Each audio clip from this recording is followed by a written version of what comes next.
Magandang gabi po sa lahat ng dumalo sa huling lamay ng aking ama, asawa po ng aking asawa.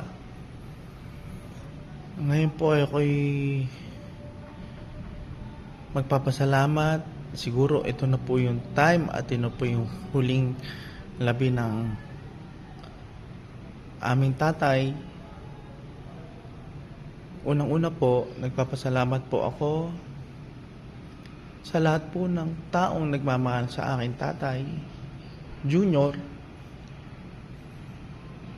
na tumulong nung panahon na nakipaglaban siya hanggang sa panahon na hindi na nakayanan. Alam niyo po ba, napakabuting magulang po, tatay, lolo, si Tatay Junior. Lalo po sa akin. Nung nag-asawa po ako, ang pangasawa po si Cynthia, simulat sa pulong aking pagkabata na nag-asawa hanggang sa ngayon, hindi ko po nakita na nagalit po siya sa akin. Bagkus, patuloy na pinararamdam niya yung kabutihang loob at pagmamahal niya sa amin. Kaya lang, may mga bagay na ipinangako sa kanya, hindi nangyari kasi nga nagpahinga na siya ng maaga. Pero bagkus man doon, itutuloy ko po yun sa kanyang naiwanan po. Si nanay, sa mga kapatid, sa mga apo, anak. Pilit ko pong gagampanan na maging mabuti po sa kanila at ipatuloy ang pagmamahal na ginagawa niya. Napakasakit po sa loob na merong isang tao na sobrang pagmamahal na ibinigay sa pamilya, pero wala talaga pong forever sa mundo. Ang forever po yung pagmamahal na ibinigay niya, hindi po mawawala po sa amin yun. Kay nanay, huwag pong mawalan ng pag-asa. At least dapat maging masaya po tayo dahil kapiling niya na si God. At hindi ko po kayo pababayaan. Lahat po ng pamilya mo tayo, hanggang sa makakaya ko, gagawin ko yung makakaya ko para tulungan sila. Hindi ko maisip sa ganitong panahon, bigla ka na lang kukunin ni God. Akala ko, bibigyan ka pa niya ng more times. Pero siguro, hanggang doon na lang yung time mo. Kaya, salamat na rin kay God. Nasa piling ka na niya.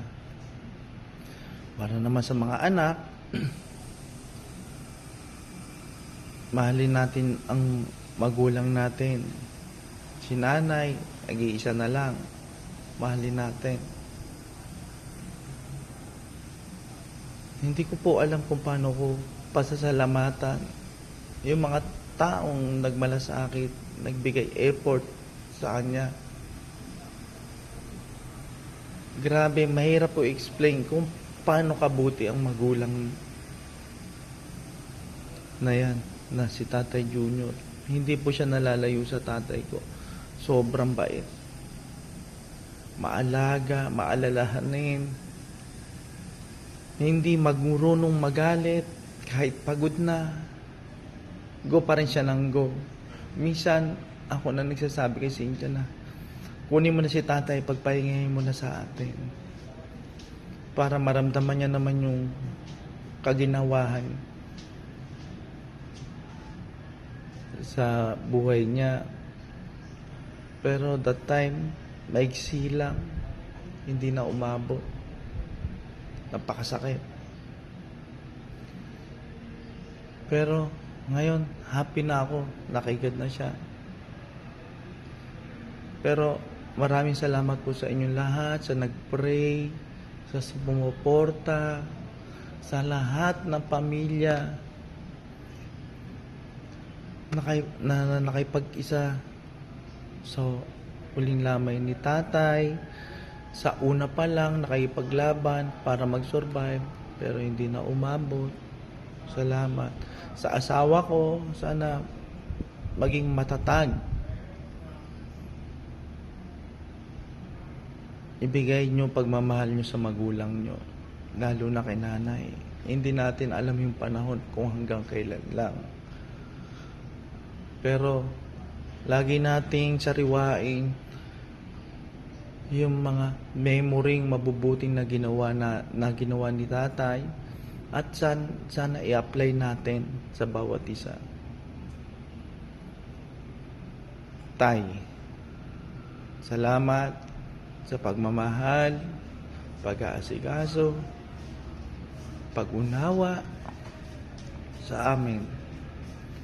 Mahal na mahal ko kayo, mahal na mahal ka namin hanggang sa dulo. I love you, Tay. Mahal na mahal ka namin. Paalam.